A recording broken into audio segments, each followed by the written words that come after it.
Of all the recent royals, there's one who may have done more to save the monarchy than any other. Queen Mary, wife of King George V and grandmother of our current Queen. Today she may have been largely forgotten, but her influence on Britain has been huge.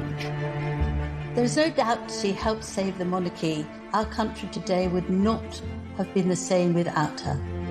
From unpromising beginnings. The whole experience of her childhood was about being embarrassed by her mother. She rose to become the power behind the throne, helping to steer the country through 2 world wars, the Great Depression of the 1920s and 30s, and the abdication crisis, which threatened to bring down the monarchy. I have found it impossible to carry the heavy burden of responsibility.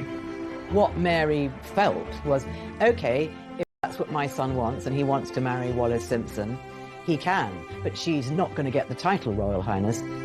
But how did this paragon of conservatism become an unlikely modernizer?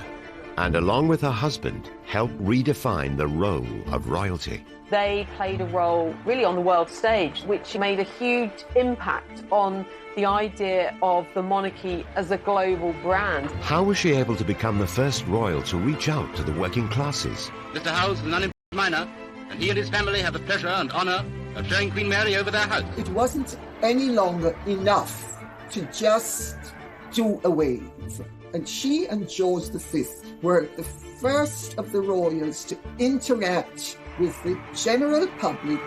And why was she such a huge influence on our current monarch?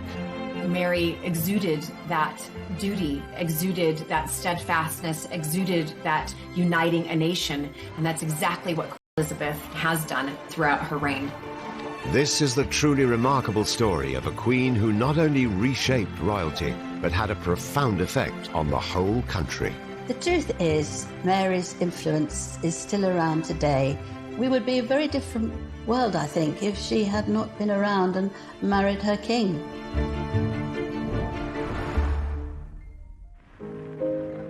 December the 15th, 1948. The christening of 4-week-old Prince Charles.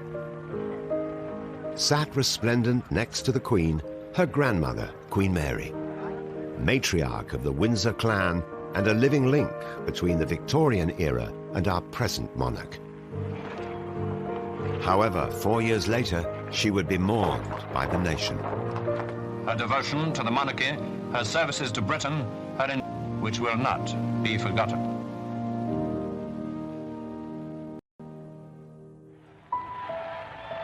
But who was the woman that helped steer the crown and the country through some of the most tumultuous times in our history?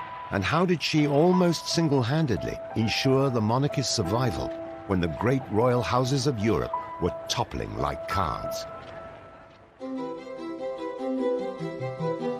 Mary, or May as she was nicknamed as a child, was born in 1867, the eldest of 4 children.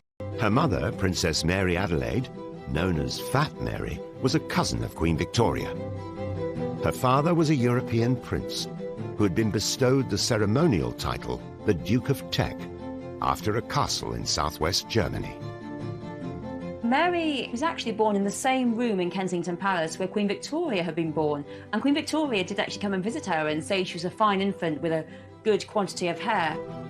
Mary's parents had been granted their apartment in Kensington Palace by Queen Victoria. To live up to their status as minor royalty, they spent lavishly, but didn't possess the fortune to maintain their grand lifestyle. When Mary was just 16, her family was threatened with bankruptcy and driven into exile. There came a point when the Tecks really basically ran out of money, so they had to decamp rather quickly to Florence to avoid their creditors. This, of course, was brilliant for Princess May because she was very, very cultured, and so going around all those wonderful galleries, she literally absorbed information and emerged from that phase as a very cultured young woman. Mary's interest in art and culture would stay with her throughout her life. However, her upbringing had another, more sobering effect on shaping the future Queen's personality. I think the whole experience of her childhood, really, for May, was about being embarrassed by her mother, who was loud and enormous, and extravagant, and her father, who was also very extravagant, but also slightly mad, and eventually, in fact, went insane. And so I think she's very influenced by this. She grows up to have a sort of immense desire for respectability. May grew up to really need order and control and a sense of routine and a sense of things being calm, organised, following protocol. It was order, it was decorum, and all of those kind of things were very important to May. And it was monarchy that best represented the virtues that Mary held dear. Virtues that hadn't gone unnoticed by Queen Victoria. As Victoria approached the end of her long reign, she was preoccupied with the future stability of the monarchy. Albert Edward was a notorious womanizer. His heir and Victoria's grandson, Albert Victor, who everyone knew as Eddie, also displayed a worrying lack of suitability for the top job. Eddie was not the sharpest pencil in the box. He had a reputation for being both quite dim and also sort of useless and floppy and sort of fragile. And Queen Victoria felt he needed a wife who was going to kind of support him, basically, and make sure that he did his duty. Queen Victoria set her mind to finding a good-looking girl. She had to be good-looking because he likes beautiful women. The woman who Queen Victoria decided had the perfect combination of beauty and breeding for her grandson, Princess Mary. For Mary, there was something really central about knowing your position, knowing your duty, and knowing what you had to do. And Queen Victoria could see this. She recognised this in the young princess. Victoria then was this great matchmaker. She saw in May exactly the kind of calming, stabilising influence Victor Albert, or Eddie, needed. Mary's devotion to the monarchy also made her an ideal future queen. She truly believed that royalty had been ordained by God to do good and to be embodiments of more dutiful ways of doing things. So there was almost a religious, certainly a vocational element to her thinking and her attitude. Queen Victoria saw in May a woman who was very like herself, very determined, very intelligent, and someone who thought above all about duty. By December 1892, Victoria's matchmaking proved successful. Prince Eddie proposed. For Mary, the engagement offered the chance to restore the damage done to her family's reputation by their financial difficulties and place herself at the centre of royal affairs. Royal matches were really about uniting royal families together. She wanted to help her family, her parents, and so when this opportunity of this very good marriage came up, she really had no choice but to say yes. At the time, there was no question of somebody falling in love and getting married. It was you just married who you were told to marry. A date was set for the wedding, but Mary's prospects would be cruelly dashed. Between 1889 and 1892, the world was struck by an influenza pandemic, which claimed the lives of around 1 million people. Even the royal family weren't immune. Just weeks before Mary and Eddie were due to get married, he was taken seriously ill. Tragedy struck. Eddie contracted the flu, which later developed into pneumonia, and on the 14th of January 1892, he died. The family had originally decided to meet at Sandringham to celebrate the union, but instead it became more of a mourning party. Princess Mary had been struck by the first of several tragedies that would mark her life. However, once again, Queen Victoria would play matchmaker and rescue her prospects. The man Victoria had in mind was now in direct line to the throne. Almost at once, Queen Victoria starts lobbying for her to marry George, who is the second son. Now, George, I think initially was shocked by this. He had loved his brother and he felt it was all too soon, but Queen Victoria was very bossy.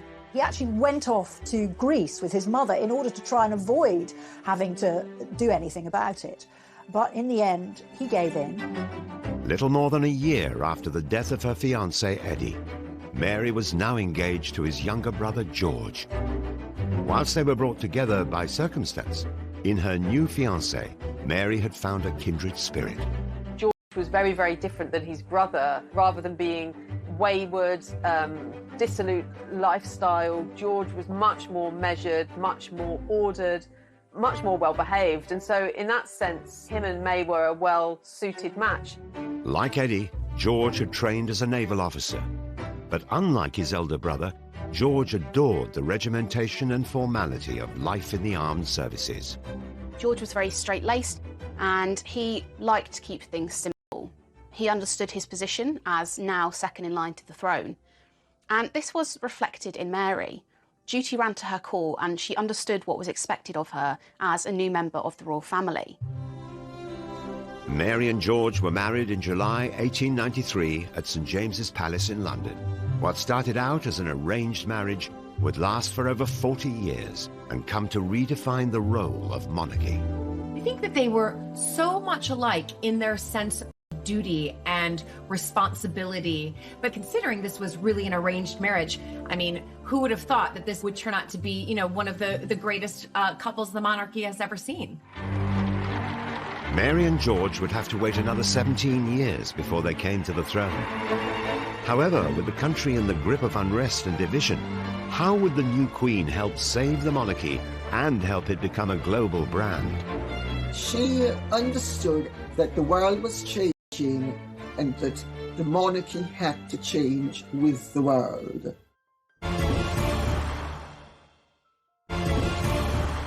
Tech, or Queen Mary as she would later become, was grandmother to our current queen, and the woman credited with helping to save the monarchy. The reverence for the crown she displayed as a young woman saw her being hand-picked by Queen Victoria to marry her grandson George, the future king. However, in the early years of their marriage, Mary's surroundings weren't as palatial as she'd hoped for. They lived in a modest cottage on the Sandringham estate, which was a wedding present. And this suited George very much. He liked shooting, he liked all kinds of country pursuits. What he did in those years was to shoot whatever bird happened to be in season at the time of the year. Now, I don't think Queen Mary was particularly interested in outdoor country sports, but she was a very dutiful wife, and so she accompanied him, you know, wherever he was. Mary would give birth to 6 children, including 2 future kings. But after the death of Queen Victoria in 1901, George was now next in line to the throne. That meant taking on more responsibilities. He and May soon demonstrated a more modern style of royalty. When Edward VII became king, this had a huge impact on the life and role of Mary, May and George. They became heirs apparent and they were to have a role which was increasingly important to the precision and the perception of the monarchy. In particular, they played a role really on the world stage. They went on a 6-month tour of India, which made a huge impact on the idea of the monarchy as a brand, as a global brand. However, for Mary and George, the dedication to their royal duties came at the expense of their children. She was not a natural mother. She was more sort of committed, perhaps, or duty-bound to the institution of monarchy and to the royal family rather than her own children, who were brought up by governesses. I think certainly affection wasn't something that she displayed lavishly.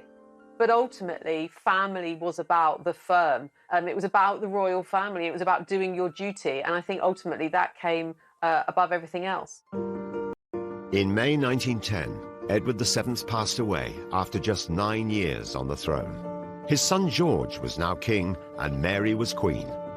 However, the changing of the guard also seemed to herald a return to the 19th century ideal of monarchy.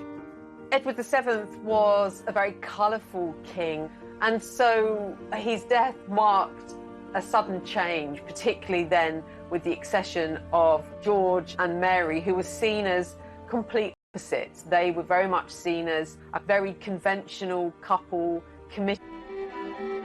Despite their different outlooks, George was overawed by the prospect of replacing his father as king.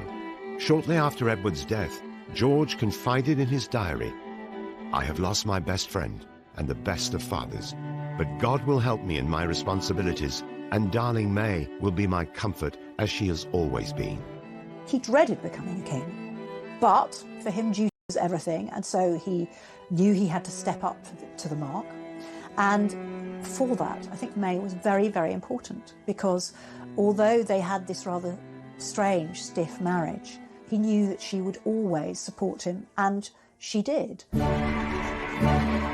the 22nd of June the following year, huge crowds lined the streets of Westminster to witness George's coronation, with Mary at his side. The coronation was an amazingly well-choreographed traditional ceremony. And for somebody like May, she had a great interest and understanding of the historical significance of the coronation and the whole history of monarchy. And for her, she feels her life has changed by this completely. But despite the joyous scenes of the coronation day, the future of the monarchy itself was far from assured. The rise of democracy meant the old order was under threat. Many of the crowned heads of Europe, often related to the British royal family, would soon be swept away by the Great War. Back at home, the country was in political turmoil. George came to the throne at a quite inauspicious time. There was a growing sense that the Constitution needed reform, that the House of Lords needed to be reformed. Sensitive to public opinion, soon after George came to the throne, he was asked by the Liberal government of the day to assert the supremacy of the Commons over the House of Lords. King George V's actions were visibly saying to the people, the royal family is here for all the people. It's not here for the aristocracy. George and Mary not only had to cement their popularity at home, they were also faced with the task of holding together the British Empire, which counted around a quarter of the world's population as its subjects. Nationalist movements all over the empire were agitating for independence, nowhere more so than India. To strengthen the monarchy's hold, in 1911 the royal couple returned there to be anointed Emperor and Empress. During the lavish ceremony in Delhi, practically the entire Indian nobility swore their allegiance to the crown. They were the only Emperor and Empress of India to actually go there as British monarchs. So it was really an important way of trying to and those countries around the world. The visit to India proved a welcome diversion from the problems that were mounting for the new king and queen back at home. The country was racked by social division, and the suffragette movement was fighting for women to be given the vote. During the Epsom Derby of 1913, as Mary and George looked on, one protester, Emily Wilding Davison, ran onto the track and was hit by the king's horse. Tragically, she died 4 days later from her injuries. This brought home very, very acutely the threat of social reform to the monarchy, but also made it personal. The country was also beset by strikes, as the working classes became increasingly unhappy with their lot. Despite Mary's Victorian outlook, she and George realized the social changes underway threatened the stability of the monarchy. They were determined to avoid the fate that would befall their European cousins. Mary and George realised that there was a job of work to do to find a place for the monarchy in the midst of these great tides of social and political unrest and agitation. They were instinctively conservative, but they knew that they needed to be amongst the people, aligning themselves with the social strife, the troubles, the life really of many of the factory workers who were looking for an improvement in their conditions. The couple embarked on a series of visits to working class communities in some of the poorest parts of the country. There are really quite serious strikes, railway strikes, miners' strikes, which seem to sort of threaten to paralyse the economy. And George V and Queen Mary really believe that the Crown has a part to play in kind of making contact, reaching out to the working classes and to the industrial areas. So for the first time, the King and the Queen may always insist on accompanying him to these visits. As someone who believed that the role of the monarchy was to set an example to the working classes, Mary was an unlikely modernizer. She understood, as did King George V, that the world was changing and that the monarchy had to change with the world. It wasn't any longer enough to just do a wave. And she and George V were the first of the royals to interact on a consistent basis, not only with their courtiers and fellow royals, but with the general public. Queen Mary's first call is at the Garth Unemployment. Years later, Queen Mary would demonstrate her common touch when she undertook a tour of the mining villages of South Wales. Queen Mary insisted that she go to a miner's cottage. So what happened was she went to the miner's cottage, visited the miner, and perched on his kitchen stool and drank a cup of tea. He and his family have the pleasure and honour of showing Queen Mary over their house, including even the scullery. What she felt very strongly was that if she was seen as being very friendly with the working classes, chatting with a miner in his kitchen, drinking a cup of tea, the Queen herself, that it would strengthen the monarchy. Mary would display a surprising affinity with the working classes throughout her life. But just 4 years into her and George's reign, war was looming. Mary's example during the conflict would help unite the country and preserve the institution to which she devoted her life. She, without question, helped save the monarchy when so many royal families around Europe no longer existed.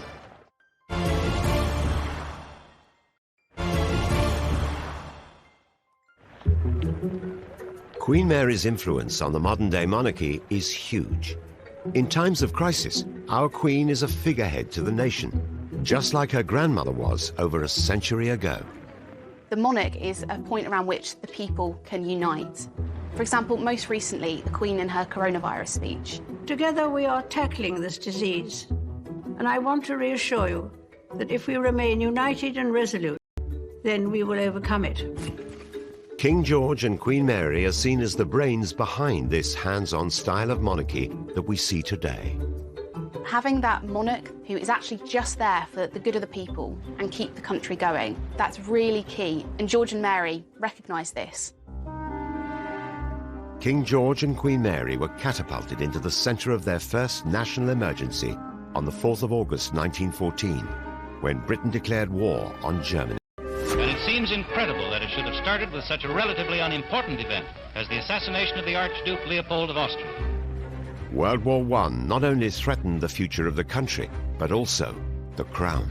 The incident that began the war was a shooting of a royal. That really was quite shocking to them. And I think they felt very strongly that it was a possibility that people would want to throw them off their thrones. Queen Victoria had imagined that if she simply married her children into enough European royal families, then there would never be a war. But here was the Kaiser, who of course was Queen Victoria's grandson, beginning a war with George V. For George, I don't think he ever imagined he'd be a wartime king. European monarchs related to King George were stripped of their crowns, including his cousin, Tsar Nicholas II. The Tsar of Russia, and royals all over Europe lose their thrones, and some of them are assassinated. The British crown wasn't as secure as it needed to be. It had come under threat. It was in danger, and George and Mary needed to do something about it. This wasn't their only problem. Almost 9 million troops from the British Empire were sent into battle, and the death toll at home and abroad was quickly rising. So many people died, so many families lost relations. There's never been such a tremendously awful wipeout of talented, well-educated, sound people. It was a terrible, terrible loss of life. As war raged on, and with the crown under threat, King George was in a precarious situation. Queen Mary is often credited as being his most trusted advisor, and her wisdom and knowledge would become critical for the survival of the monarchy.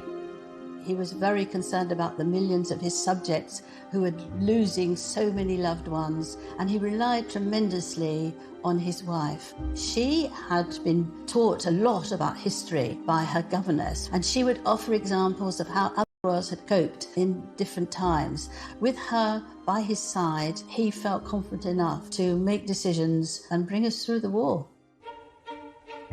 In 1918, rationing was rolled out across the country. Under Queen Mary's guidance, the new austerity measures were implemented at Buckingham Palace. The royal family would now experience the hardships of war alongside their people. Queen Mary had a reputation for being fantastically frugal. She felt the royal family had to be seen living very simply. She turned off the heating in Buckingham Palace and kept the lights down low and, served completely horrible, sort of grim food, like lots of blancmange. This was a clever and popular move by the Queen. But driven by her duties and the survival of the crown, work didn't stop there. Her selfless nature would leave a lasting legacy. Mary was brought up by her mother to always think of others who didn't have the same advantages that they had. And despite being shy, she attached herself to numerous charities. She passed this on to the Queen Mother. She passed it on to our Queen. And I suppose you could compare all three of them to a stick of rock, and that wherever you broke it, the word duty ran all the way through. Queen Mary followed in her mother's footsteps and became patron of the London Needlework Guild in 1897. During the war years, the Queen took charge. The Needlework Guild collected garments and articles of clothing to send to soldiers, veterans and their families. The Queen Mother was the next patron of the organisation, and Princess Mary, the Princess Royal, and later Princess Margaret were also members. Queen Mary's One saw the first female police officers, and by 1918, almost 1 million women were employed in munitions work. This was the first war in which women were playing an active role, and Mary really saw it as her key role to really encourage this and to be part of the women's effort in the country. She set up a fund which was for unemployed women because their menfolk were off fighting in the war or sadly killed, and so they would organise areas where they could actually develop careers and do things and get paid for them that had never happened before. Queen Mary became a beacon of hope, especially to those affected by the tragedies of war. As she visited the wounded, the press and public were won over by her tender ways, qualities which are seen today in her granddaughter, the Queen. This was very difficult for her because she was shy, reticent, and didn't have small talk. Nonetheless, she felt it was her duty. What happened in one hospital was the head came down to her and said, "Oh, Your Majesty, would you really kindly spend some time with a sailor? Most of his face has been burnt off and he feels very, very low." She sat very close by him, talked to him for a long while, and he seemed to be calm. I always think of Queen Mary as like behind the scenes of really making sure that this monarchy not only survived, but that it thrived. It wasn't all sort of pomp and circumstance and being waited on hand and foot. She was able to go out there and see what, in a sense, normal life was like, and then bring that into the monarchy. Queen Mary made an impressive impact alone, but when she was with the king, the strength of the crown really started to soar. I think it was very clear to her that they couldn't be like Victoria with Victoria's wars, be in the palace far away from it, that because people were dying on the Western Front, women and men, that it was vital that the monarchy played a role for morale, but also to strengthen the monarchy itself. On the streets of war-torn Britain, they started to shape a new relationship with the public. They walked the walk. They were very much sort of in and amongst Londoners, showing solidarity and in that sense bolstering the national mood and national unity. They mixed with more people, and effectively they began what we now know as a royal walkabout. With crowns across Europe falling left, right and centre, they knew that actually these changes need to be permanent to ensure the British crown did not befall the same fate. I think that was really the start of where we see the monarchy and the royal family today. Looking back at how well received Queen Mary and King George were at that time for charities, you can say the same thing for Queen Elizabeth II and Prince Philip. With thousands of troops losing their lives, anti-German feeling was rife, and the royal family's background was soon brought into question. As war weariness set in, there were some very, very outspokenly nationalistic newspapers who intimated that actually the British royal family was too German and that actually it secretly had sympathy with its German relatives. When the royal family were at Windsor Castle, there were many reports given to the police that they were shining out lights from Windsor Castle to German U-boats to come and invade. Actually, when the police investigated, it was the lights of the local vicar going home, his car lights. The king had to take action. In 1917, he changed the royal family name from the German dynasty of Saxe-Coburg-Gotha to Windsor, after the much-loved castle. That rename was a huge statement of Englishness, that George and Mary knew that the survival of the monarchy, they had to really cut ties with that German background. And it was that revolutionary act carried out by George, supported by Mary, which saw this rebrand of the monarchy. For Mary, of course, her parents had both deep German roots, and it might have been a little bit painful for her to reject her heritage. However, she would have done this gladly because she was willing to do almost anything to ensure the survival of the crown. It was the end of an era for the royal family. They had steadied the crown, and the House of Windsor was officially born. By 1918, millions of soldiers had lost their lives. But at 11 a.m. on the 11th of November, the war finally came to an end. When this lousy war is over, A day that would become known as Armistice Day. soldiering for me. There is in London a sort of mad rush of people to Buckingham Palace, and the King and the Queen are called out again and again onto the balcony. During a war or anything tragic, you want to be able to look at something within your own country that is steadfast, that is continuity, that is strong. And that, during that period, was Queen Mary and King George. The British royal family had retained the support of the nation, and unlike some of their European cousins, avoided the downfall of the crown. There were people in British politics who rather hoped they might be able to get rid of the monarchy after World War I, but they were disappointed. From a position in 1914 when the monarchy looked to be very much on the ropes, through the actions of Mary and George in the war, it left the monarchy after the war stronger, perhaps, than it had ever been. Secured the British monarchy for the future. George and Mary had modernised it, they'd made a new dynasty, and they'd saved the British crown. Queen Mary's devotion to duty through the Great War had helped save the monarchy for now, although it wasn't long before her strength and support would prove critical to the crown once again. The country was bankrupt, the country was in a terrible mess, there was massive unemployment. They had a very sticky situation on their hands, and I think that George V was worried there might be a revolution.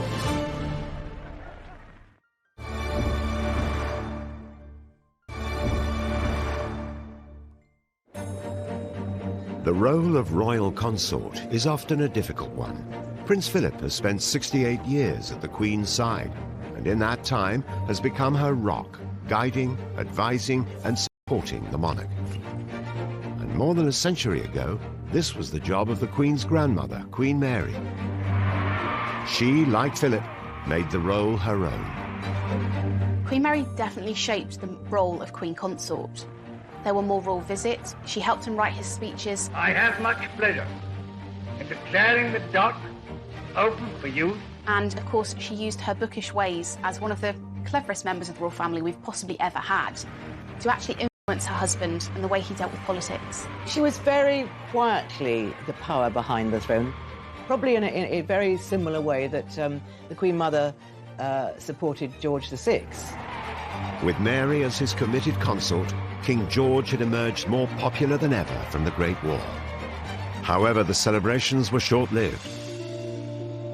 Just a few months later, their youngest son, John, who had epilepsy, passed away. She writes in her diary that she's very sorry and that it's incredibly sad, but she never refers to him again. I think that she felt very deeply that it was her job to remain strong, both in public, but also for her husband and for the family and for the crown.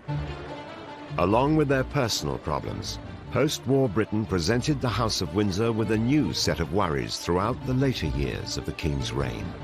£600 million has been spent in unemployment pay. The country was bankrupt, in a terrible mess, there was massive unemployment. They had a very sticky situation on their hands, and I think that George V was worried there might be a revolution. The world really shifted, and George and Mary were aware of that, and they had to shift with it. It's under King George and Queen Mary that the working classes demand for more representation, that women get the vote, and that everything becomes a more egalitarian society and side over this period of huge social change. King George and Queen Mary were seen by many, including their family, as unlikely modernizers. But to keep themselves relevant and revered by the public, they began to embrace the changing face of Britain. They were conservative with a small c, so much so that their son David said that they were waging a private war with the 20th century. Although they didn't like change, they understood that it had to be done. One of the biggest changes was in 1924, when James Ramsay MacDonald became the first Labour Prime Minister. The King makes this very strong attempt to befriend the Labour Prime Minister, and the Queen, too, plays an important part in trying to invite the Labour wives to court and make them feel at home. This is politically really important. With this huge political and social change happening around them, it was the British public who really needed convincing by the Crown. George and Mary really go out to try and win over the British public, be seen to be visiting all sorts of different parts of Britain. They were seen at industries fairs, visiting charities, visiting hospitals, travelling quite a lot through England, and being seen much more widely. The public appearances endeared the King and Queen to their people, and, crucially, the press. Pathé News would record what they were doing. The British public would get to know them much better than previous generations than it had been possible. Queen Mary understood the value of publicity. She regarded it as her royal duty to cooperate with the press. She would always stop and let a photographer get his photograph.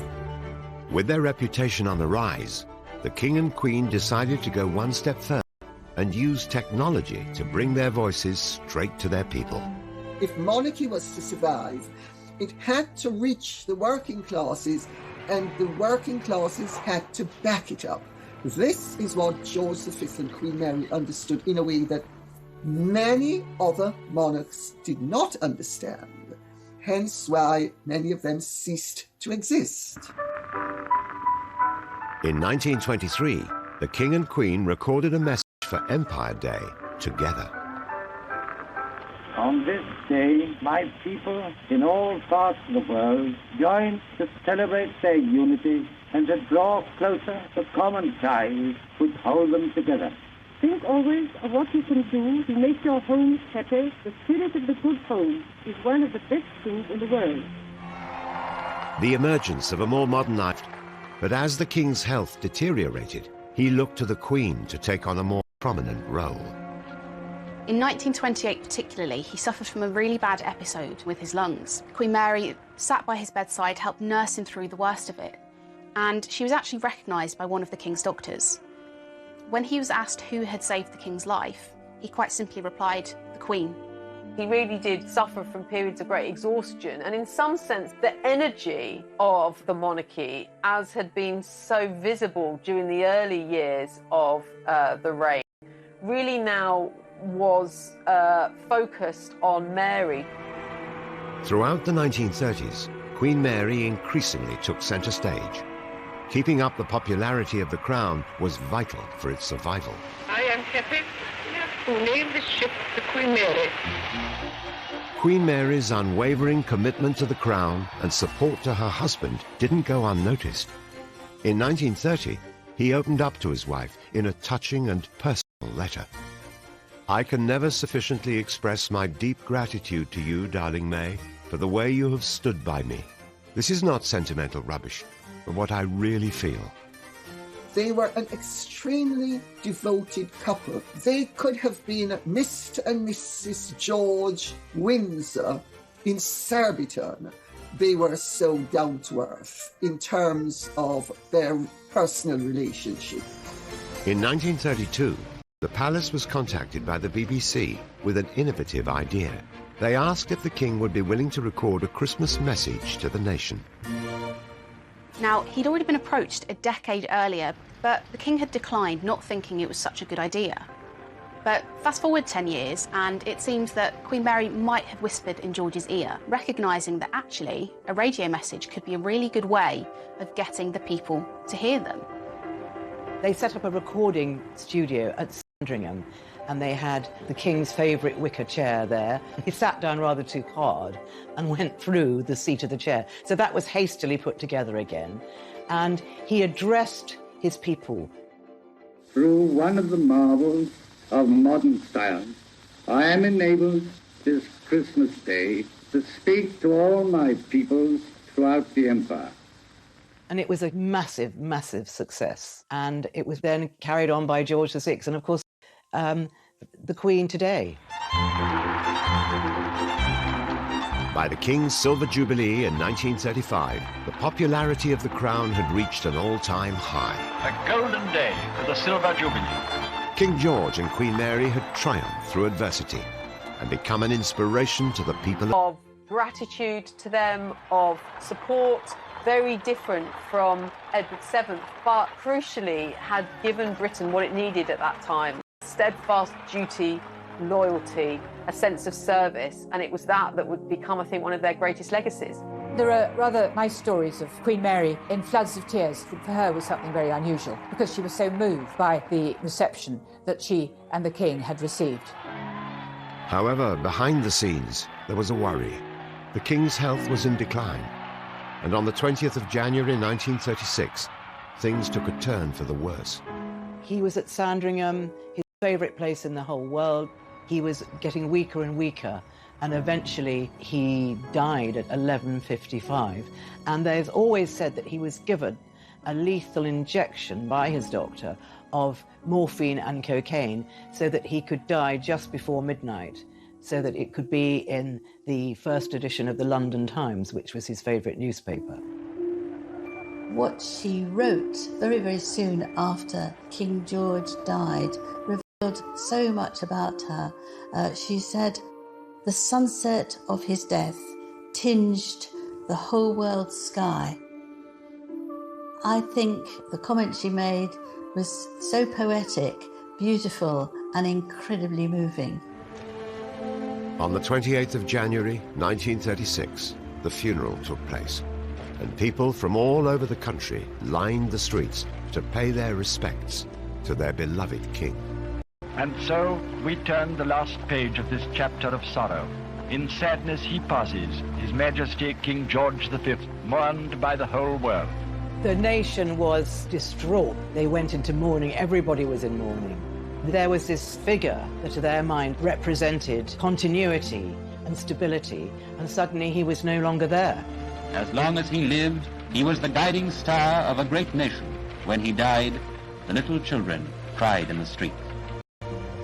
King George, with Queen Mary by his side, had transformed the British monarchy, setting the House of Windsor a high standard for the future.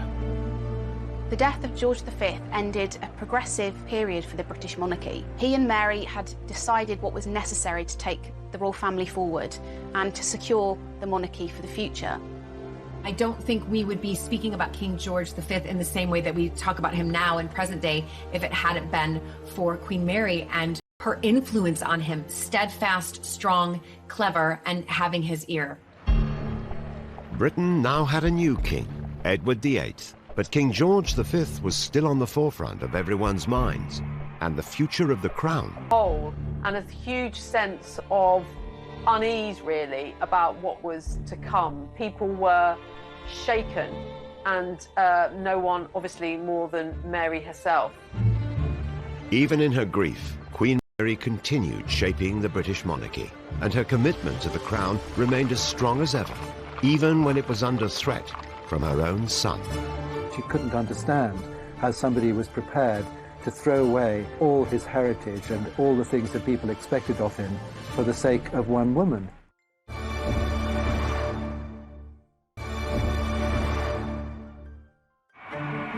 For Queen Mary, duty and the crown came above all else, even family. She and George had 5 sons. 2 of them would go on to become king.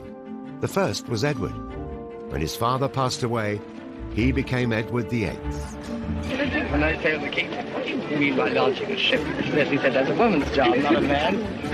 Edward was very handsome. He was small in stature, but very good-looking. He was suave, he was intelligent, beautifully dressed.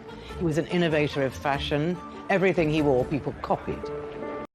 Popular among the people, Edward seemed the...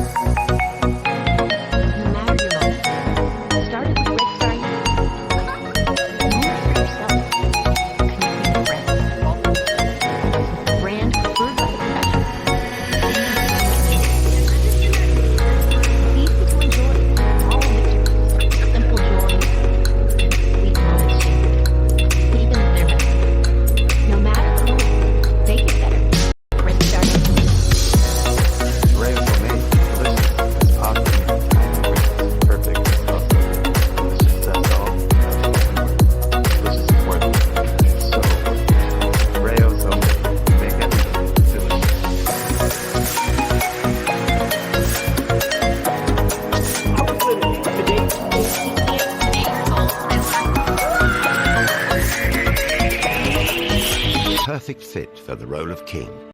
But he did not share his mother Mary's views on the importance of duty. Edward was not bound by protocol, by expectation, in the way that Mary always had been. Edward ultimately saw personal happiness as his right, and Mary saw that that always had to be subjugated to duty and to service. Much of this was down to Edward's childhood. Although they had triumphed in their reign, as parents, Mary and George failed to instill their own values in their firstborn son. George and Mary were basically... She was, I think, quite a cold person. She didn't really know how to talk to her children, certainly not when they were young. Mary was particularly strict with her eldest son, Prince Edward, and there had been quite a lot of eldest sons in the past who'd misbehaved, been profligate, had mistresses. That was not what she wanted. She and George really saw it as their role to bring in this very moral, very strict type of monarchy. But their strict and distant parenting style appeared to have the opposite effect. Edward couldn't have been more different to his mother. He was young, experimental, fun, entertaining. He was really a party boy. Edward was always having affairs, especially affairs with married women, couldn't really settle down. She couldn't bear the fact that he was having a lot of relationships with people she didn't consider as suitable. One of Edward's lovers caused more concern for Mary than all the others. Edward fell in love with Wallis Simpson, a glamorous, divorced American, and it was the divorce that was the sticking point. And the problem was, if you were king, was that you were head of the Church of England. You could not marry a divorcee in the Church of England. It was not seen as acceptable. Queen Mary was very, very worried. I mean, she didn't think for one moment that he was going to try and marry Wallis, but she didn't like the influence that Wallis had over her son, who she knew was perhaps quite weak. And here was this very strong American lady that seemed to have bewitched him. But before being crowned king, what Mary didn't realize was that Edward had already decided he wanted to marry Wallis. One time he thought he could have a morganatic marriage, so he could be king and be married to Wallis Simpson, but she wouldn't be queen. That wasn't acceptable to Edward. He wanted to marry her absolutely all out. He wanted Wallis to be Queen Wallis. And also the morganatic wife was not acceptable to some parts of the empire as well. And he's told very clearly that you either don't marry her or you abdicate. Edward was forced into a corner. When it was looking likely that he would abdicate, Queen Mary stepped in. The dutiful Dowager Queen was not prepared to allow the personal life of her son to affect the reputation of the crown. When Queen Mary realised that he really was going to give everything up for Wallis Simpson, she summoned him to Marlborough House, where she was living, and said, "You've got to reconsider. You cannot do this." She just couldn't believe that he could do it. To be placed in the position of having to choose between love and a throne is one of life's most tragic dilemmas, even if the dilemma is of the king's own making.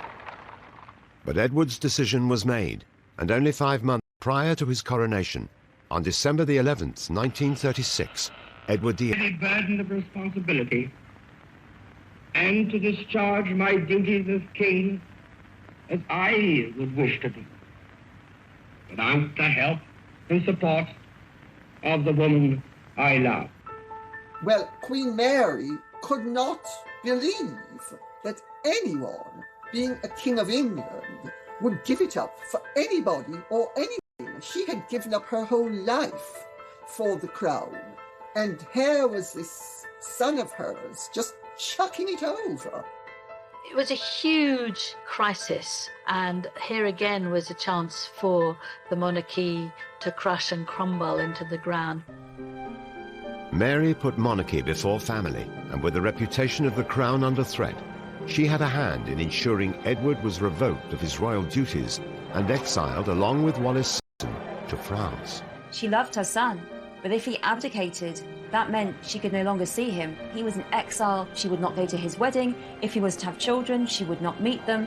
Well, I think what Mary felt was, if that's what my son wants and he wants to marry Wallis Simpson, he can, but she's never going to be a Royal Highness to me, and she is not going to get the title Royal Highness, and he can stay out of this country because I've got to help my second son take his role as king, and I don't want my first son interfering and trying to maybe stir up affection for himself because people loved him. Edward was given the title Duke of Windsor and was not allowed to return home without permission. His brother Bertie, the Duke of York, became King George VI. He was the second of Queen Mary's sons to become king and was known for his stammer and shy, retiring nature. Everybody thought he was going to be a shambles and that his inadequacies would jeopardize the continuity of the monarchy. It was a huge personal crisis for Queen Mary. Everything that she and her husband had built up together potentially could bring the whole monarchy down. Mary, as Dowager Queen, had to do something that no other Dowager Queen had done. Most Dowager Queens, after their husband dies, really they get to step back from the public role, and that simply wasn't the case for Mary. She was expected to be out there, to be showing her support for her son, for George VI. And on the 12th of May 1937, Queen Mary's support was on full display at the coronation of King George VI, breaking with age-old tradition.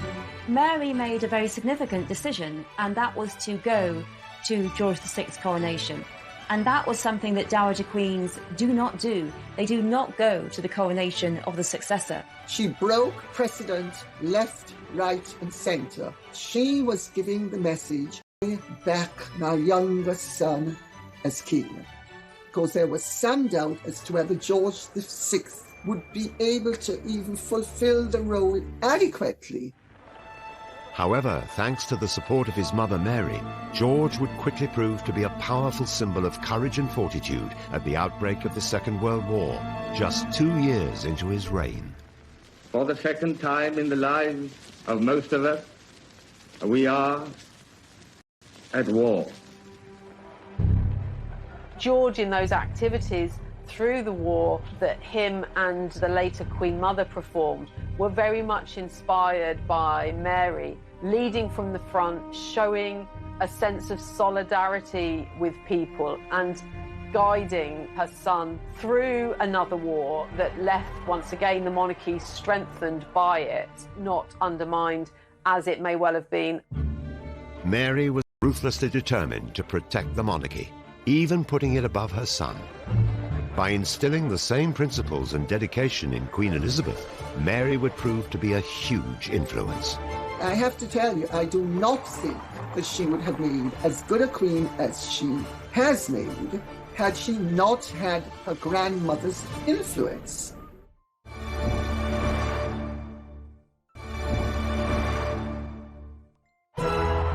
Queen Mary weathered many storms in her time as consort to George V. Public scrutiny, war and political change all threatened the monarchy. But despite the chaos of the world, her sense of duty to the crown was something she was keen to pass on to future royal generations. Mary was very aware that Elizabeth would be queen one day, that she was next in line to the throne. Queen Mary, I think, had a real sense of responsibility in instilling in the young Elizabeth the kind of values which she knew would ultimately be needed if the monarchy was to endure. Mary felt very strongly that Elizabeth should be having more education in history, in geography, learning about her country, and she took it upon herself to take Elizabeth and Margaret out on outings to galleries and to really try and show them around, because Princess Elizabeth's parents were a little bit distrustful of education. Mary also felt that as future queen, Elizabeth's education should include etiquette. The first thing she taught young Princess Elizabeth was to sit up straight and to stand straight, not to fidget. And she made sure that the pockets of the princess's coats were sewn up so she couldn't put her hands in her pockets. And she also taught them the royal wave with a handkerchief. And Elizabeth said to Margaret, handkerchiefs are for waving, not for blowing your nose off. The same royal qualities which she in her time had exemplified. Here is a charming picture, the older generation and a sovereign of the future. But above all, Mary wanted to instill in her what it meant to be royal, as depicted in this stirring scene from Netflix's The Crown. Monarchy is God's sacred mission to grace and dignify the earth, to give ordinary people an ideal to strive towards, an example of nobility and duty to raise them in their wretched lives. Monarchy is a calling from God. This wasn't a job to her, and she felt that she had been chosen to do this, and she instilled that in the young Princess Elizabeth, that duty was all important and self was not important. It was duty, and you were a special person. You'd been picked out to do this, and you had to do it for the best of your ability all your life. And it would not be long before the young Elizabeth would have to perform that duty, when in 1952, King George VI passed away at only 56 years old. The death of George VI in 1952 was a great shock to Queen Mary, but no one expected him to die so young. I think she was quite broken by the death of her son and also the end of his reign, into which she'd put so much effort. I do think that the death of George VI had a great effect on Queen Mary, and really you start to see a rapid decline in Queen Mary. Even though it was her beloved granddaughter who was on the throne, even though she'd been devoted to Elizabeth ever since she was a little girl. Sadly, soon after the death of King George VI, and only 10 weeks before Elizabeth's coronation, Mary passed away. Queen Mary has for so long been a familiar presence in Britain's way of life. Her standards have so greatly helped to build British ideals of conduct that it will be both strange and sad not to see her in the future taking her accustomed part in the life of the nation. I think it was a moment of great sadness, and so soon after the death of the king, she represented such an ideal of how people should comport themselves, and a sense of duty and a sense of dedication, of support for her husband, her son, her granddaughter. But even after the death of Queen Mary, her strong sense of duty remained. She understood the likelihood was that she might die before the coronation, and she gave instructions that should she die before it, that it was to proceed. Queen Mary understood that the role of royalty is to not only embody all the interests of all the people in your country, but to be self-abnegating. At only 27 years old, Queen Elizabeth II was crowned. The young Queen Elizabeth would have been very, very upset by the death of her grandmother, so that she could ask her advice. But what she did have, and what she did use and take on board and repeat, was her grandmother's sense of duty, her grandmother's resolve that it was a very important role she had. In her role as the new queen, it was evident she resembled the ideals and values of her grandmother. I have to tell you, I do not think that she would have made as good a queen as she has made had she not had her grandmother's influence. And one of the proofs of that pudding that is in the eating is that whenever Lilibet has had the choice between her personal preferences and the good of the monarchy, she has invariably taken the good of the crown. Mary left a great legacy through her sheer determination and dedication to duty by building a stronger monarchy in a time driven by war, political turmoil, and social change. At the age of 94, it's apparent that Mary still resonates with the Queen today. Just recently, the speech that she gave to the nation on the coronavirus, right there, the brooch that she's wearing is Queen Mary's brooch. And you can only sense that she specifically and purposely chose that brooch because Mary exuded that duty, exuded that steadfastness, exuded that uniting a nation. And that's exactly what Queen Elizabeth was doing and has done throughout her reign. Mary's devotion to the crown and the nation during times of crisis have had a considerable impact on how the monarchy is viewed today. If Queen Mary were alive now, she would say above all that she had succeeded, because Queen Mary's great vision, her great aim, the ambition, was that the monarchy would continue. She helped lead the country through 2 major wars, and she's generally opened up to the subjects. I think she helped to save the monarchy. Looking back, I don't think she could have realised how important she really was. We would be a very different world, I think, if she had not been around and married her king.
the eldest of 4 children.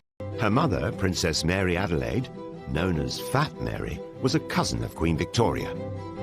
Her father was a European prince who had been bestowed the ceremonial title, the Duke of Teck, after a castle in southwest Germany. Mary was actually born in the same room in Kensington Palace where Queen Victoria had been born. And Queen Victoria did actually come and visit her and say she was a fine infant with a good quantity of hair.